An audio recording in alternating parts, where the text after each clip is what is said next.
Hi hello welcome to 6TV. నేను మీ రచన.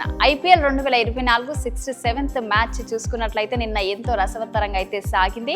So నిన్న చూసుకున్నట్లయితే మ్యాచ్లో LSG Lucknow super Giants versus అయితే ముంబై ఇండియన్స్ మ్యాచ్ అయితే జరిగింది. సో టాస్ అయితే గెలిచి ముంబై ఇండియన్స్ అయితే బౌలింగ్ తీసుకోవడం జరిగింది. మరి బ్యాటింగ్లో లక్నో సూపర్ జైంట్స్ చూసుకున్నట్లయితే మనం పాయింట్స్ చూసుకున్నట్లయితే అలాగే బాల్స్ ఇంకా రన్స్ చూసుకున్నట్లయితే కెప్టెన్ వచ్చేసి KL రాహుల్ మనం 41 బాల్స్లో అయితే 55 రన్స్ అయితే చేయడం జరిగింది. అలాగే మనము చూసుకున్నట్లయితే మార్కూస్ చూసుకున్నట్లయితే 22 బాల్స్లో అయితే 28 రన్స్ అయితే చేయడం జరిగింది. అలాగే నికోలస్ పురాన్ చూసుకున్నట్లయితే 29 బాల్స్లో అయితే 75 రన్స్ అయితే చేయడం జరిగింది. నెక్స్ట్ ఆయుష్ బడోని చూసుకున్నట్లయితే 10 బాల్స్లో 22 రన్స్ అయితే చేయడం జరిగింది. సో కృణాల్ పాండే చూసుకున్నట్లయితే 7 బాల్స్లో 12 రన్స్ అయితే చేయడం జరిగింది. వీళ్ళ టోటల్ స్కోర్ చూసుకున్నట్లయితే 214 స్కోర్.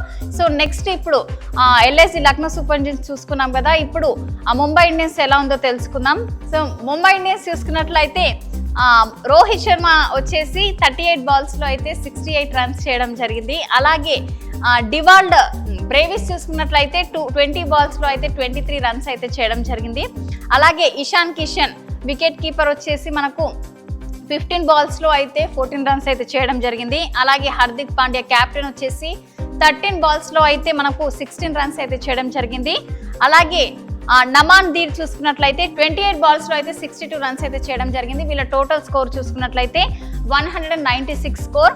సో 18 రన్స్తో అయితే లక్నో సూపర్ జైంట్స్ అయితే గెలవడం జరిగింది. సో మరో ఇంట్రెస్టింగ్ టాపిక్ ఏంటంటే ఈ రోజు మనం 68th మ్యాచ్ చూసుకున్నట్లయితే ఈ రోజు అయితే మనకి CSK వర్సెస్ RCB అయితే జరగబోతుంది. సో వీళ్ళిద్దరి వర్సెస్ జరిగిన తర్వాత ఎవరు క్వాలిఫై అవుతారో ఎవరు ఎలిమినేట్ అవుతారో అనేది మాత్రము ఇప్పుడు తెలుసుకోవాలి ఈ రోజు. సో మీరేమనుకుంటున్నారో, ఏ టీం ఫైనల్కి వెళ్తుందో ఏ టీం ఎలిమినేట్ అవుతుందో మీరు కామెంట్ సెక్షన్లో కామెంట్ చేయండి. మరో అప్డేట్తో మళ్ళీ కలుద్దాం. చూస్తూనే ఉండండి 6TV.